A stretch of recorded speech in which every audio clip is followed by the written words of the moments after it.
Nós celebramos hoje a solenidade de Nossa Senhora Mãe de Deus. Esse é o dogma mais importante, dogma mariano mais importante. Dele decorrem todos os outros, né? É uma necessidade lógica que, por ser Mãe de Deus, ela seja imaculada, sendo imaculada, também por ser Mãe de Deus, seja sempre virgem, também por ser imaculada, realmente subirá aos céus de corpo e alma. São coisas lógicas, né? Não vamos aprofundar aqui cada um dos dogmas, mas apenas esse primeiro, porque ele realmente é muito importante. Ele foi, vamos dizer assim, promulgado pelo concílio de Éfeso, lá no século IV, mais ou menos, V, por aí. Então, é o dogma mais antigo, né? Até porque, exatamente como falei, é dele que decorrem todos os outros. Então, o que significa dizer que Nossa Senhora é Mãe de Deus? Veja, os nossos irmãos protestantes sempre entendem errado quando nós dizemos que Nossa Senhora é Mãe de Deus. Eu lembro que até, uns tempos atrás, eu vi que tinha um pastor, né, aquele pastorzinho engraçadinho, né, que ele gosta de brincar e dizer que, aí ele dizia que não é possível alguém ser mãe de alguém mais velho do que você, né? A lógica dele é perfeita, realmente ele está certinho nesse ponto aí. Só que aí falta um pouquinho de teologia para entender o que nós queremos dizer quando dizemos que Nossa Senhora é Mãe de Deus. Quando nós dizemos isso, nós não estamos dizendo que ela gerou a divindade. Nós sabemos que Jesus é homem e Deus, verdadeiro homem e verdadeiro Deus. Então há uma natureza divina e uma natureza humana. Então, a natureza humana, o corpo e a alma. Quando nós celebramos o Sagrado Coração de Jesus, né, o que é o Sagrado Coração de Jesus? É a parte mais íntima da alma humana, né, de Jesus. É claro, não tem uma alma divina, né, mas para que nós saibamos, quando nós falamos do Sagrado Coração de Jesus, nós não estamos falando do músculo lá, né, o miocárdio, né, o coração que está batendo. Nós não estamos falando disso. Nós falamos daquele, vamos dizer assim, do recanto mais íntimo da alma de Jesus. Ou seja, isso é humano, é a parte humana.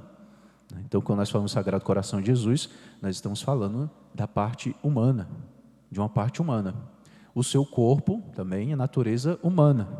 Assim como você é a união substancial de corpo e alma. Não só corpo, não só alma. Isso é as duas coisas, né? Então, Nossa Senhora gerou o quê? Nossa Senhora gerou o corpo, né? Nossa Senhora gerou o corpo, assim como uma mulher gera o corpo de uma criança, né? Lá no ventre, na sua barriga.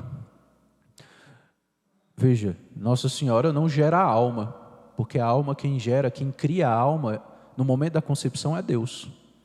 Então, a parte humana de Jesus, a natureza humana, foi gerada por Nossa Senhora, o corpo, né, que se desenvolve, vai se desenvolvendo, vai se nutrindo do próprio corpo da mãe ali, e a alma ela é criada no momento da concepção.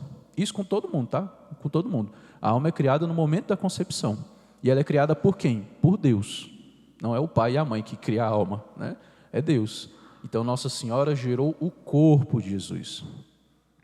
E a natureza divina também não gerou a natureza divina. É óbvio que não. É impossível, né? Mas essa natureza divina está unida a essa natureza humana, né? E aí, não vamos nos delongar muito aqui. Mas aí, quando nós perguntamos, né, por exemplo, para uma mulher, né, uma mulher lá deu à luz um menino, né? Aliás, você está grávida, né? Aí você está grávida, aí alguém pergunta assim, alguém vai chegar e vai perguntar para você assim, você está grávida do quê?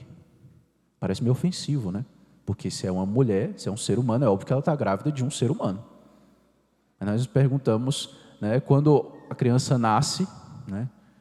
Quando a criança nasce, você é mãe de quem? O quem aqui significa a pessoa, né? Então tem uma diferença entre o que e quem. Nós sabemos que o que é a natureza, né? Então, sei lá, esse ambão aqui, né, nós responderíamos com o que. Agora, de quem é esse ambão?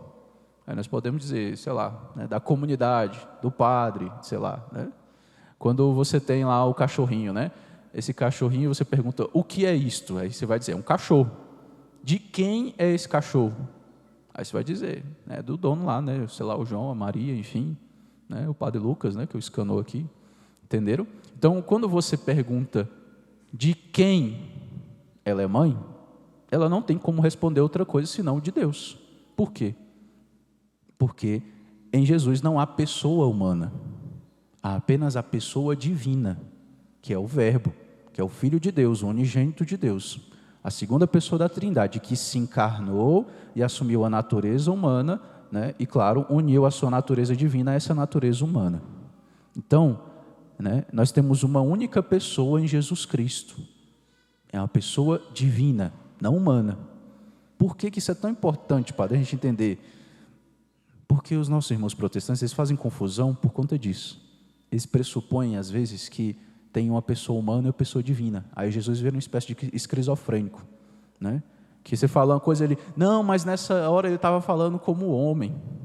Nessa hora ele estava falando como Deus.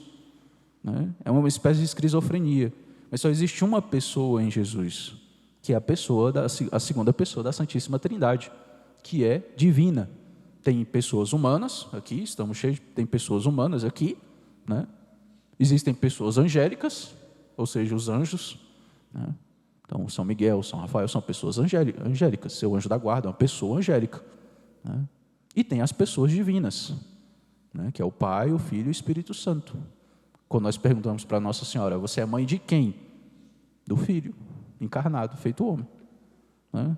Então é importante explicar esse dogma para que não crie-se confusão e, além disso, para que nós entendamos uma outra coisa. Veja, se Nossa Senhora é mãe de Jesus, né, é mãe de Deus aqui, ela também é mãe da igreja. Então é uma outra coisa que vai falar na nossa liturgia hoje, né? A liturgia também vai dizer que Nossa Senhora é mãe da igreja. Por quê? Porque, veja, o Cristo é a cabeça da igreja, que é o seu corpo. A igreja é o corpo místico de Cristo. Então não faz sentido que uma mãe gere a cabeça e não gere o filho. Isso é o que São Luís Maria Grião de Montfort fala, né? Não faz sentido. Então, como ela é mãe do Cristo, cabeça, ela também é mãe de toda a igreja. Porque a partir do momento que você é batizado, você se torna filho também de Nossa Senhora. Porque você está unido a esse corpo. Você está unido a esse corpo místico que é o Cristo, né? Então, por isso Nossa Senhora é nossa mãe também. Ah, padre, mas é porque Jesus falou lá, Nosso Senhor Jesus Cristo falou, no momento da cruz ele disse, né, para João, eis aí tua mãe, mulher, eis aí teu filho. Tá, isso também ele fez para deixar bem claro, né? Ele falou isso para deixar bem claro. Mas se ele não tivesse dito isso, nós ainda saberíamos que Nossa Senhora é nossa mãe, como consequência, né? Como consequência lógica, né? Vocês veem que a nossa fé é bem racional, né? Não é uma coisa, né, etérea, uma coisa abstrata, não. Tem uma teologia onde a gente vai estudando, vai refletindo sobre os mistérios, sobre os dogmas, e uma coisa é meio que consequência da outra, né? A partir do momento que Deus se encarna, toma a nossa condição humana, tudo muda na história da humanidade. Esse é um momento crucial, e foi isso que nós celebramos, né, no Natal, é isso que nós celebramos. Então, que nós, né, sejamos realmente esses filhos de Nossa Senhora. Um filho normalmente imita, né? Vai aprendendo com as atitudes dos pais.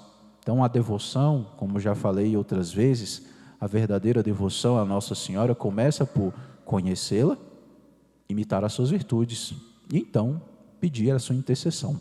Não é só pedir a intercessão, não é só rezar.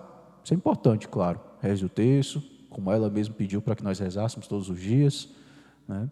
Mas, além disso, para ser um verdadeiro devoto de Nossa Senhora, é preciso conhecer Nossa Senhora, né? Conhecer bem. É um conhecimento, não é puramente intelectual, não é simplesmente abrir o catecismo, né? Mas isso também é importante, abrir o catecismo e ali, né, aprender sobre os dogmas da nossa fé. Mas imitar as virtudes. É capaz de imitar as virtudes aqueles que conhecem. Então, esse silêncio, esse meditar no coração, que São Lucas fala tanto, né, no primeiro e no segundo capítulo, tudo ele vai falar, né? E Maria guardava tudo isso e meditava no seu coração, né? Tanto é que por isso que dizem que, né, uma das fontes de São Lucas foi exatamente Nossa Senhora, né? Então ela ia meditando as coisas no coração. Da mesma maneira, né, nós precisamos guardar a palavra e ir meditando no coração. Santo Agostinho dizia, né, para Maria, mais valeu ser discípula do que ser mãe. E isso é muito importante nós entendermos. Porque, veja, ela foi mãe porque era discípula. O modo dela ser discípula é sendo mãe. Então, a partir do momento que ela deseja fazer em tudo a vontade de Deus, então ela tem a abertura para ser mãe, né?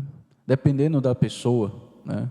Se a pessoa fosse, talvez tivesse uma humildade, se fosse uma outra mulher, vamos imaginar uma situação hipotética, né? Se fosse outra mulher que tivesse talvez problemas na sua humildade, né? Não fosse humilde de verdade, não buscasse realmente fazer a vontade de Deus, se Deus viesse com essa proposta para uma mulher assim, e ela olhasse para aquele mistério imenso, ela ia sair correndo, nem aceitar, né?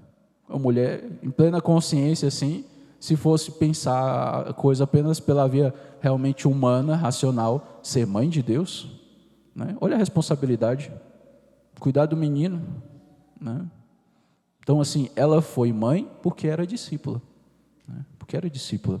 E o modo único dela, é único para ela, é único, não tem outro que vai ser discípulo dessa maneira, né? Nenhum de nós vai ser discípulo dessa maneira, mas cada um de nós pode ser discípulo à maneira que Jesus, que Deus nos chamou, né? Na vocação que nós fomos chamados. Alguns como pai de família, né? No matrimônio, outros no sacerdócio, na vida consagrada, né? Na vida contemplativa, os monges. Cada um vai ser discípulo de um modo. E Nossa Senhora, um modo único, vamos dizer assim, não tem como alguém ser igual a ela nesse ponto, é sendo mãe de Deus, né? Ela aceitou ser mãe de Deus porque era discípula. Assim, nós também só aceitamos a nossa vocação se nós nos tornamos discípulos, antes de tudo. Se nós somos discípulos, se nós queremos fazer a vontade de Deus. Se a gente só quer fazer a nossa vontade, né, Deus pode nos propor uma coisa imensa e a gente sai correndo com medo, né, da responsabilidade. O que acontece às vezes, né? Se propõe alguma coisa e a pessoa vê que é uma responsabilidade muito grande e tem medo, né? Tem medo e não aceita. Enfim, sejamos então verdadeiros devotos de Nossa Senhora, entregando esse início de ano, né? Esse início desse ano já nas mãos de Nossa Mãe Santíssima, para que ela venha em nosso auxílio, nos socorra em todas as nossas necessidades. Louvado seja nosso Senhor Jesus Cristo. Para sempre seja louvado. Creio em Deus Pai Todo-Poderoso,